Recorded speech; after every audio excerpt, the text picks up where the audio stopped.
winden jangen pular fulfulde janguɗen ngal ma winduɗen ngal ma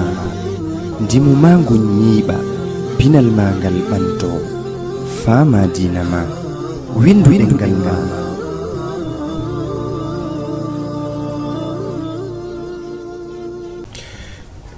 musidɓe tedduɓe wonɓe darugol men ka duɗal pular ɗo hare men jarni on ɓe wi on ko saɗi mon ko toli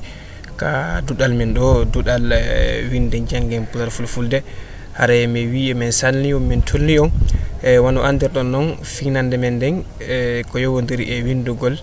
e tewrugol e pular fulfulde fiyo mo be yo wawa windugol e janngol ka ɗengal mum ko ɗum addi hande ko finande men ɗiɗaɓere ɓaawo en janngino hari finande men aranerden alkule limto pular fulfulde yuɗen koɗe 53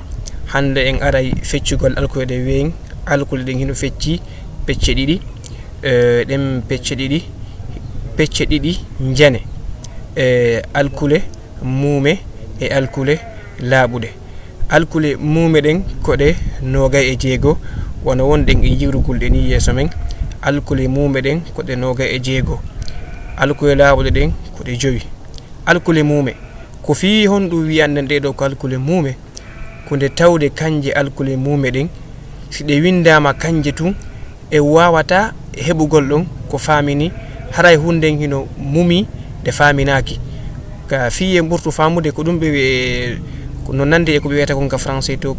les consonnes ka alkule laaɓuɗe ɗen ko ɗum ɓe wiyata voyelle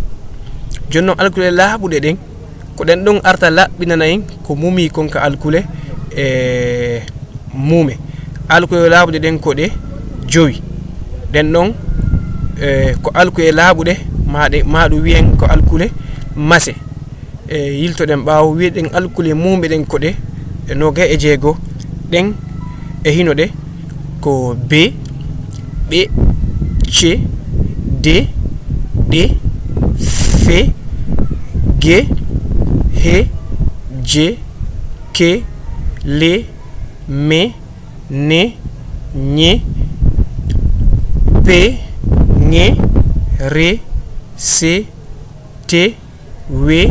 ye ƴe mbe nde nge nje ko ɗeɗo woni alkule mumɓe ɗen 26 en yewti ko fiyon nun ɗi wiyana ko muume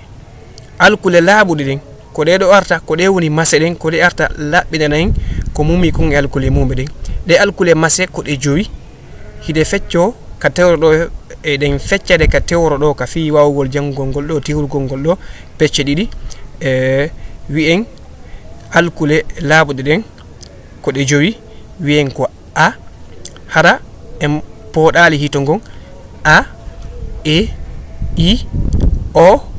u siɗe sowama ko ɗum woni siɗe waɗama ɗiɗi ɗon hito ngon ko yontuki poodu o wiya a e i o u haray musidɓe tedduɓe ko ɗeɗo woni alkule pecce ko ɗum ɗo ko ɗum ɗo woni pecce alkule limto pular fulfulde ɗen taho fino en fiilo famiren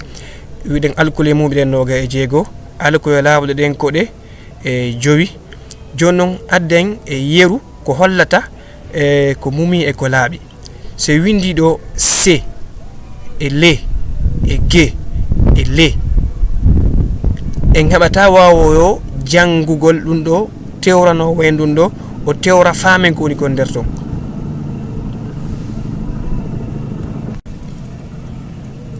kono si en addi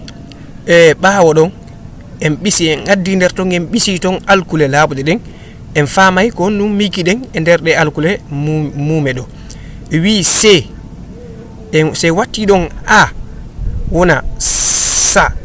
le on en ɓisi hakkude le on e ge on a woni sala e waɗi hakkude ge on e le on ɗa o woni salagol ɗum holli hande kadi alkule laaɓuɗe ɗen ari laɓɓinani en ko mumino kon e ko mumino kon e alkule